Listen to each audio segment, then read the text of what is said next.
The following program is an opinion program. The opinions expressed by the hosts and guests of this program are not the opinions of the management, staff, and advertisers of this station. Please direct all criticism, concern, and adulation to the hosts of this program.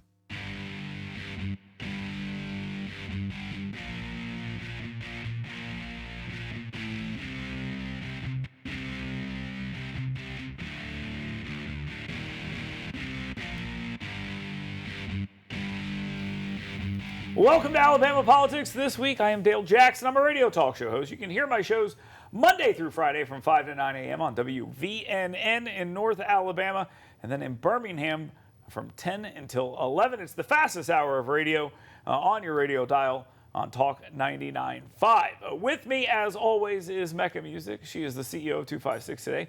Smart news for smart people, and we got a lot to talk about today. Yaffe will be with us. He is a radio talk show host as well, and we got a lot to discuss. School choice, we got the presidential election, and then at the end of the program, I'll talk a little bit about our pending civil war, which some people think is happening. I'm not so sure. We'll talk about that in just a bit, but for right now, let's go ahead and get to the 2-minute warning. All right, Mecca, there's a one-word answer to this question, and then we can just, I guess, move on to the next thing because this thing seems pretty much over. Can Nikki Haley upset Donald Trump from this point out, Mecca? Can I do two? Okay, 2 words. Probably not. Okay, that's a no. I mean, right. I think that's fair. That's fair, though. I mean, there's no telling what possibly could happen, but I would definitely say it's a probably not at this point. And that's taking into account the good numbers, good quotation mark numbers from New Hampshire, but yeah, when you lose by 11, that's good because they thought you might lose by 20. So, okay, all right. Yeah. Well, and also if you consider all the factors, like that should have been her best possible outcome. I use that same argument when I go to the doctors. They're like, "What is wrong with your blood pressure?" I'm like, you thought it'd be worse," and they're like, "Oh, don't worry about it. You're good. Continue on with your thing." Look, there are a lot of ways for Nikki Haley to get the GOP nomination. None of them include beating Donald Trump in a contest. I mean, I'm sorry. They just don't. It just seems highly unlikely at this point. The GOP base has spoken. You can say they've only voted in 2 states or had a caucus in one and a primary in another, but all the polls indicate they're clear. I mean, the Republican base has been saying, and I'm guilty of this. I'm a bad guy in this situation as well. I'm guilty of this. The Republican base said, we want Trump. And people like me were like, yeah, but what about this guy? And they're like, maybe you didn't hear us. We want Trump. And they're proving that. Okay, so I have 2 theories about this, and I wanted your take on this. Okay, so is it wishful thinking by media people who would like to see another nominee? Yes.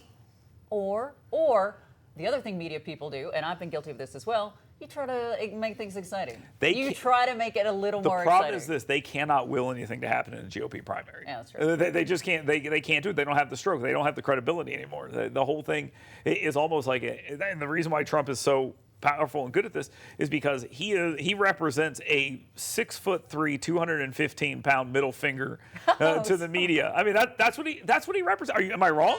That's exactly what he represents, and it's to the establishment and to the media and to other Republicans. And of course they spell rhinos wrong, but they talk about those rhinos, and he is the representation of populism in America. I mean, he is. No, absolutely. But as far as maybe there's trying to spice things up, trying to make it seem like it's a real race and interesting.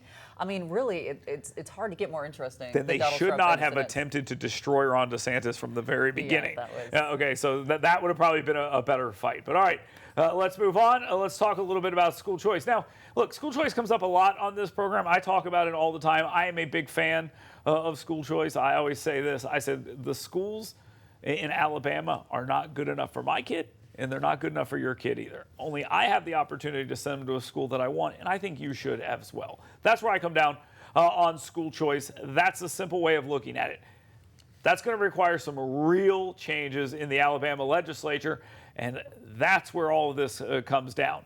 Mecca, you've got the governor, not sending out a press release quietly or posting something on Twitter or something like this. She's at a rally on the steps of the Capitol. We're talking about people saying we're going to offer up these bills. They're naming education savings accounts particularly. I mean, that's a voucher. I mean, that's a lot happening. Yeah, that's a cool way to say vouchers, I guess. But all these things seem to lend itself to moving forward. Now, you also got some Republicans who were throwing things out like, well, we've got to make sure the schools are up to standard and all these other things. And in my mind, I'm thinking, that's how you kill this. That's how you put the poison pill in. You tell the private schools, well, if you want to take it, you have to do this, this, and this, forgetting that the premise is we don't want to do what you're doing, because they're not working. Right. If the public schools were succeeding, we wouldn't be having this question be asked every single year in every single state, and we wouldn't see the momentum where it is. So is the momentum in Alabama? There is momentum. Will it actually translate into Jell Jackson-like level of school choice? I am highly doubtful. Highly doubtful. Here's how they killed the bill. The thing I talked about with the part where you say you have to meet these standards and things like this.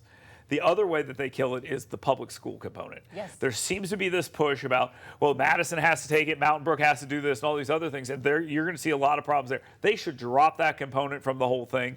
And if I was a Republican legislator, I would drop that component. I would look into the camera, and I would say, look, this is not going to help every kid, but it is going to help the kids whose parents want to take that next step and make those extra efforts. It will help them. That's how I'd make the argument. I don't think they're willing to make that argument, because then it's admitting that it's not going to help every kid, and then they don't want to do that. But I mean, if you're going to be honest. Well, they're not. I don't think they're being dishonest. I think that they just know that that's a killer. I mean, it's an absolute, and that's the argument that the teachers have on their side. But then the other argument you say to those teachers is, okay, so the status quo. How are you doing? 52nd out of 50? You said the schools aren't good enough for your son. My kids go to public school in Alabama. They thrive. They have some people just care more, Becca. I mean, I don't believe that for a second.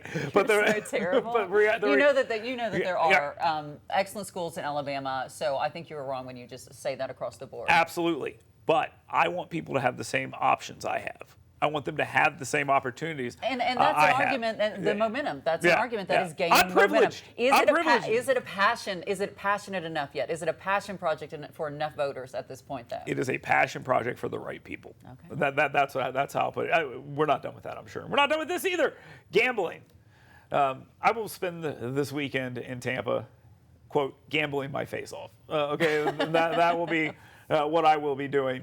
And I just can't envision a scenario where someone in, let's just pick a place, St. Louis, said, I'm going to go to Dothan, Alabama and gamble my face off. I just don't think that's going to happen. So all this talk about casinos and whatnot in the state of Alabama, I think I've actually talked myself into being against these things. And I know that that's kind of a surprise, because I do like them. I enjoy going to casinos. But the reason why casinos work in Las Vegas and Tampa and places like that is because it's a destination. You're going there, and it's not the only thing you're doing. It's just a lot of what you're doing. In this particular case, you're going to put these casinos in Macon, Lowndes, Greene County, Birmingham, Mobile. This is a different story. Northeast Alabama, Indian Reservation, fine, whatever. But in these places, all you're asking is that the locals come and spend their money in those casinos. And if you're going to raise $300 million in tax revenue, let's say you're taxing at 10%, that's $3 billion sucked out of the community. I've talked myself out of this. I've talked myself out of the comprehensive casino bill. Well, is it too big to pass? Which I guess is the question. I don't know what that rant was about. But actually, I feel like you're getting ahead of yourself. Sorry. This is a great conversation and very important points, and I have thought them myself. But we're nowhere near that. Yeah. We are nowhere near that. I mean, listen, I have to give credit to Andy Witt. He has been dealt this situation, and he has been putting in the work. Representative Witt. He is amazing. I've seen the pictures. He's been all over Alabama, investigating, gathering information, and doing these things. But that Witt can't do it alone. No. And I think it's really important right now to look at who's talking and who's not. Okay? There are a lot of key legislators, key leaders who are not talking. And actually, they're what they are saying is actually more indicative too. You hear guys like State Senator Arthur go, I don't know, maybe the House will handle it and then we'll take it up. And it's like, okay, there's he had to back down. The first thing he said was like, I don't think it's going to pass this session. That was the first time he was asked about it. Now he's being a little nicer, but he's still like, let's see what the House does. Yeah. But my take on this whole thing, and the only thing Andy Witt did wrong is not include me in his trips. So I haven't asked him to include me to come, and he's going to let me come with him next time he goes to an illegal casino, because I'm really looking forward to it. I think we're trying to go there for different reasons, but it doesn't matter. The fact is, it's a big uphill battle. Oh, yeah. And I'm looking at this, and the way that they have this thing drafted right now with this individual places where they're just going to let this place do this and this place do that, but you can't do it here. If you put one in Madison County, they're going to filibuster it. I mean, the thing, it cannot pass. It cannot pass. It's doubtful. That's where I'm at. All right, let's talk about something else that might be doubtful, and that is a Vice President, Katie Britt, Yeah, that conversation is starting. I'm not saying we started it first here on this program, but we started it first here on this program, where we discussed that if I was looking for someone to stand next to Donald Trump at 6'3", 215 pounds, as they tell us, Katie Britt might be the right answer. One is bombastic and somewhat ridiculous. The other is someone who is very measured in how they speak, and they would appeal greatly to, I don't know, what is she, a suburban mom? I would think that that's who you're looking for if you're a Republican. She could be the perfect person. She's got the great family. She's got a husband who is a pretty interesting story in himself that will get a lot of attention. And I also got to believe that she would be able to bring home those suburban moms that the Republicans are going to need in order to win.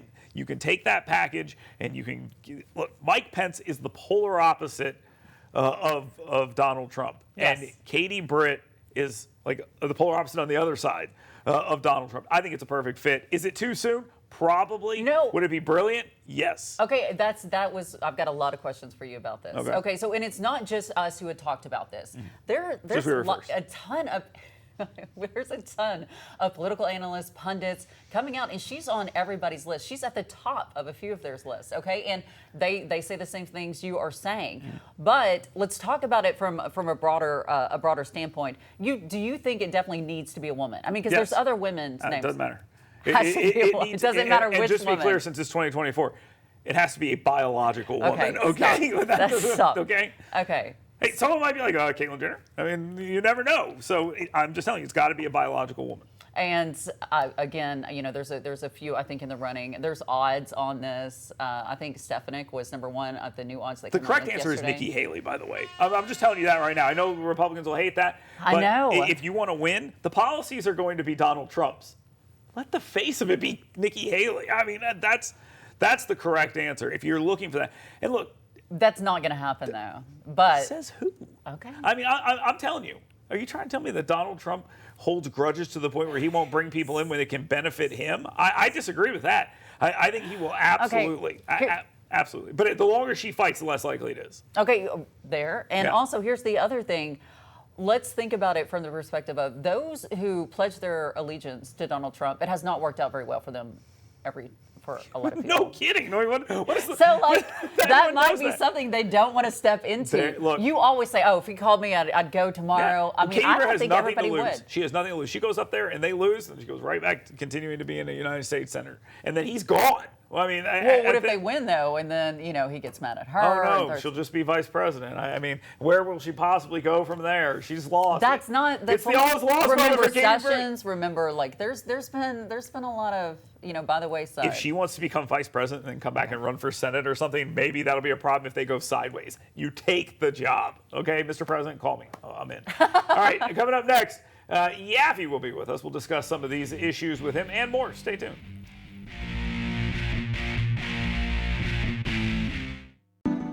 You work hard to earn little escapes because doing your best means being your best. So let us help you discover your best at Premier Dental Spa. With our unique blend of cosmetic, dental, and spa-like aesthetic services, you'll leave feeling relaxed, refreshed, and renewed. Make sure the best you is here to stay and book your appointment online today at premierdentalspa.com. Hey folks, Dale Jackson here for University Kia. This is my son Grant. He's a busy guy. Chess, piano, basketball, wrestling, baseball, you name it. There's probably some stuff that I missed that my wife will be mad about, but here's the thing. It's important to have reliable transportation. And my friends at University Kia, they take great care of me. I've been driving Sportages my entire life. My wife drives a Telluride now, and it is the perfect vehicle for the busy family. Folks, University Kia, let them take care of you like they've taken care of my family. That's University Kia. Learn more at universitykia.com. Tom, Grant and Dale Jackson sent you. Want fun, safe, intelligent fitness programming? Want to build muscular strength, cardiovascular endurance, drastically improve range of motion and mobility, and learn proper nutrition to fuel your life with energy and emotional health? Well, come find out why Iron Tribe Fitness is ranked one of the top 5 fitness programs in America. Come find out why personal training and intentionally working on your current movement patterns individually is not only important, it's just another core value that separates Iron Tribe Fitness from other fitness facilities. To learn how to get your 2-week free pass, go to irontribefitness.com. Do you have diabetes? If you have insurance, you may qualify for a new continuous glucose monitor. With a CGM, you can continuously track your levels and trends, spend more time in range, significantly lower your A1C, and share important data with loved ones and caregivers. Most importantly, a CGM eliminates the one thing most people with diabetes hate: painful finger sticks. Take charge of your health. Order your new continuous glucose monitor today. If you use insulin and have seen your diabetes care provider within the last 6 months, you may qualify for a CGM today. We'll do all the insurance paperwork and deliver your new CGM at little or no out-of-pocket cost to you. Medicare and most insurances cover continuous glucose monitors, so don't wait. Have your insurance handy and call the CGM Health Hotline now. Welcome back to Alabama Politics This Week. I am Dale Jackson. With me, as always, Mecca Music. And our guest this week is Yaffe. He's a talk show host on WVNN in North Alabama. You can hear his show after mine, although I don't think anyone does. They usually just turn it off when I go off the air. But we bring Yaffe here to have a conversation with him and pick his brain about some of the things we've been discussing. Yaffe, Mecca and I were just having a conversation about Katie Britt and the vice presidential gig. And I think that as we've been talking about this over the last couple of weeks, it is becoming pretty apparent that she is the prototype of what you want. And there are a couple other Republican women that might fit the same mold. Kristi Noem, Kim Reynolds, who Donald Trump already is sideways with. There's a couple of them out there, Stefanik out there as well. Do you think Katie Britt is what Donald Trump needs on his ticket to soften his image? Is it what he needs? Possibly. I don't see it happening, though. And I guess if she was offered, she would take it. But I think she might be a little new and might not be as recognizable as some of the other people that are there. But yeah, I definitely see the rationale for wanting someone like her. Okay, so Dale and I both agree his pick should be a woman, and we think that that's the smart, political move. What do you think about that? Do you think it's going to be a woman? I think it's very possible, although I've heard a lot. If it's not going to be a woman, it's going to be a minority, either a Hispanic or African American. So you have woman, Hispanic, African American, or maybe a combination of that. That seems to be where they're going. You just described Nikki Haley. Well, you literally described Nikki Haley. I mean, that's who you described. If we were to take a picture and put it up of what you just described as Nikki Haley, why won't it be Nikki Haley? Well, he hates Nikki Haley now, and you know how Trump can hold a grudge. He can also forgive, but I think he really hates Nikki Haley right now. Okay, fair enough. All right, Yaffe, let's talk about Nikki Haley here real quick since we brought this up. We've been talking about whether she has any real chance where she actually has to beat Donald Trump here. Is there any scenario where she can actually win? New Hampshire was supposed to be it. That would give her momentum. She loses by 10. People say, good job. And then they'd send her home to lose by 30 in her home state. Is there anything on the map where people be like, yeah, Nikki Haley, she's the one? No. Unless, God forbid something happens to Trump. I don't see. Even before New Hampshire. Hold on. That scenario, I'm accounting for that. In that scenario that you're talking about, yes, there's a chance because he'll be gone. In another scenario where she has to beat him, she cannot do that. Right, yeah, I just don't see it. And I thought that before New Hampshire. After Iowa and how not only Trump winning, but winning big, I was like, this is over. It's done. I think we kind of came to the same conclusions. Yeah. Yaffe, let's talk about Dale's favorite subject. Which one? School choice. No, I do love that. School choice. All right. Mine too. All right, there's been a lot of talk, a lot of chatter this week about it. Our question is, is there momentum and will it translate into actual action?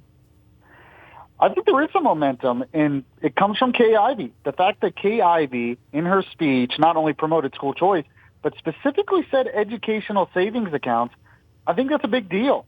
So if she can help push it and other leaders can help push it, something can get done. Now, it's going to have to be a phased approach. We're not going to get everything we want the first year. But as long as it's something in that direction of educational savings accounts, I think it's very possible. Okay, so let's say they start moving down this path. Does the AEA come up with a plan of their own to sort of offer up a quasi-school choice plan? Do they try to dangle a carrot out there? Their ability to swing around a big stick isn't really there, but they have Republican legislators who are on their side. They do exist, but does the AEA offer up some version of school choice to maybe forestall what's going to happen eventually, where we go all the way? Yeah, and that's what I'm worried about. I think they're going to put something out there that's going to water this down a lot, and it's kind of like, well, yeah, but look, we're compromising. It's school choice, right? And it's really not. But as I mentioned, Kay Ivey specifically saying educational savings account, that's a big deal because the AEA, there's no way they're going to support anything like that. You know what's been interesting for me, Yavi, and I just want to get your thoughts on this. Alabama Democrats have been very quiet this week on this issue. There has not been any real chatter or movement made by the people who usually talk about stuff like this.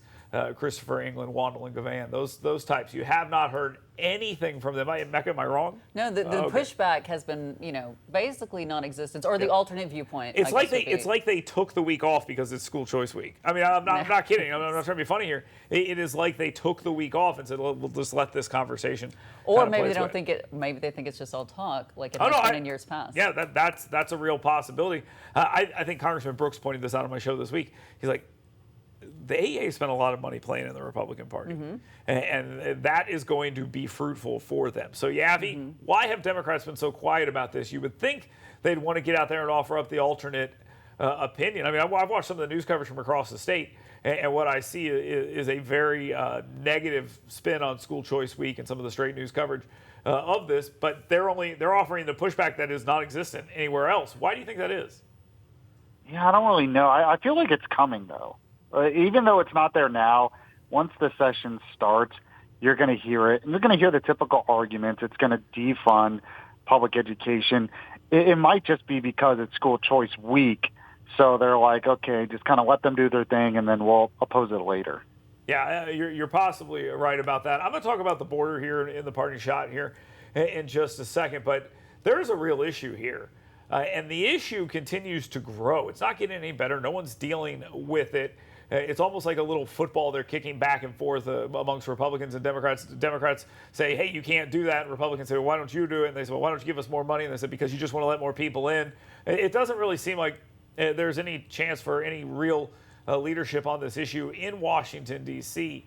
Do you see that changing anytime soon as this thing continues to get worse and worse? No, and it's even worse than that because you have Mitch McConnell in the Senate on the Republican side basically wanting to cave to Democrats and pass some kind of compromise that really isn't a compromise and doesn't accomplish anything. So I don't see how anything changes, but the only silver lining in that is it helps Trump. I mean, this issue, probably above all other issues, will help Trump in this election. So we just have to go through a year of the country going to hell, but then maybe Trump will be elected. Well, and also you might want to look a little forward a little bit to the year 2030, where you're going to have 7 million more people being counted and where they are and how that affects reapportionment. And that's going to cause some serious... Well, there's your answer on why Democrats don't want to do anything. Well, I get that part. I'm just saying that the waiting a year probably is not going to work. Should Republicans offer up Ukraine like Mitch McConnell wants to and basically take half on the border and give them everything they want on Ukraine?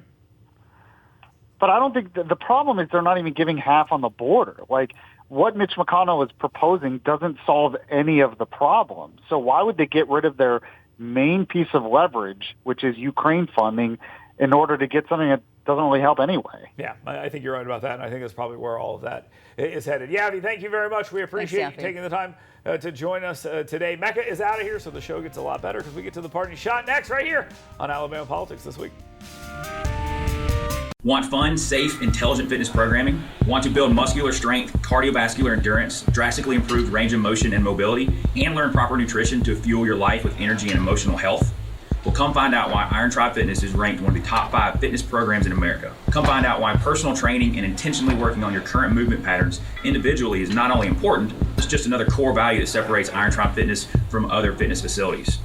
To learn how to get your 2-week free pass, go to irontribefitness.com. Hey folks, Dale Jackson here for University Kia. This is my son Grant. He's a busy guy. Chess, piano, basketball, wrestling, baseball, you name it. There's probably some stuff that I missed that my wife will be mad about, but here's the thing. It's important to have reliable transportation. And my friends at University Kia, they take great care of me. I've been driving Sportages my entire life. My wife drives a Telluride now, and it is the perfect vehicle for the busy family. Folks, University Kia, let them take care of you like they've taken care of my family. That's University Kia. Learn more at universitykia.com. Tom, Grant and Dale Jackson sent you. You work hard to earn little escapes because doing your best means being your best. So let us help you discover your best at Premier Dental Spa. With our unique blend of cosmetic, dental, and spa-like aesthetic services, you'll leave feeling relaxed, refreshed, and renewed. Make sure the best you is here to stay and book your appointment online today at premierdentalspa.com. Attention timeshare owners. This is an urgent consumer alert from the Timeshare Exit Hotline, a national company specializing in helping consumers legally get out of their expensive timeshare contracts. We're offering you a way to legally get rid of your timeshare. So if you're fed up with the maintenance fees that keep on coming and want to learn if you can terminate your timeshare legally and permanently, call today. Even if you've tried before and were unsuccessful in getting rid of your timeshare, call today and see if we can help. We offer a complete 100% unconditional client satisfaction guarantee. Make this completely free call and learn how we can help you legally put an end to your timeshare nightmare once and for all. You have nothing to lose, so call right now to qualify and receive a free consultation. You can terminate your timeshare legally and permanently, but you've got to call now. Call the number on your screen today. It's a free call. Welcome back to Alabama Politics. This week I am Dale Jackson. Thank you very much for joining us. We're going to jump into the parting shot about the upcoming Civil War that apparently we're worried about. And that's not just a movie that's coming out later this year. Some people think it's actually going to happen over what's going on at the border. I don't think that's so. We'll get to that in a bit, though. But first, let me tell you about the 7 things you should be talking about today. Go to yellowhammernews.com. Sign up for my email blast. The 7 things you should be talking about today. And every single day, you will get an email from me telling you those 7 important things that you'll be talking about that day. I've done all the work for you. Other talk show hosts in the state use it. You should use it as well. yellowhammernews.com. Check that out today. There's plenty of videos and all sorts of other great stuff there as well. Right now, though, let's go ahead and get to the party shot. My party shot this week is directed at everyone talking about civil war at the border, and it's coming from both sides. You have commentators on the right suggesting that this is leading us towards a civil war, and that would be the issue at the border. You have individuals in Congress on the left who are suggesting that Joe Biden should federalize the Texas National Guard. I would like to see how that plays out. If they do that, you have a border issue where one group, the Texans, say, hey, we want to close down parts of this border, and federal agents say, no, you can't do that by order of the president. The Supreme Court said, hey, they can come in there and stop you from doing this. Well, there's a legal case over this matter being decided, and Texas is saying, make us. Now, at that point in time, there's a bit of a stalemate. So who's going to blink first? Is Joe Biden going to push this to some form of a physical confrontation? Will Texas push it to that point as well? And if they do, what happens in that situation? Do they truly say to federal agents, be they Border Patrol agents, who their union has come out in favor of what Texas is doing, or American soldiers, and say to them, go in there and remove them, putting a very, very, very serious situation on the table? I don't think it gets that far. The President of the United States does not benefit at all from there being any type of confrontation there at the border, and he will probably have to back down unless Texas decides it will back down, because there's really no reason for them to back down either. All of the onus is going to be on Joe Biden. If he oversees something terrible happening there at the border, he will be blamed for it. And there is absolutely no reason to push it that far, because the argument is Texas saying we want to stop people from coming into our state. It's overwhelming our system, overwhelming the country. And the President of the United States saying, no, let them in. If that is the framing, and you can disagree with my framing if you want, that's fine. There's multiple opinions on that. Joe Biden loses that argument. And so I would not worry about a border civil war. I do not think it gets that far. And the hardest part will be trying to get Americans to go against Americans over this. I just don't think that's going to happen. Thank you very much for being here. Thank you very much for watching Alabama Politics This Week and listening all over the state of Alabama. We'll be back next week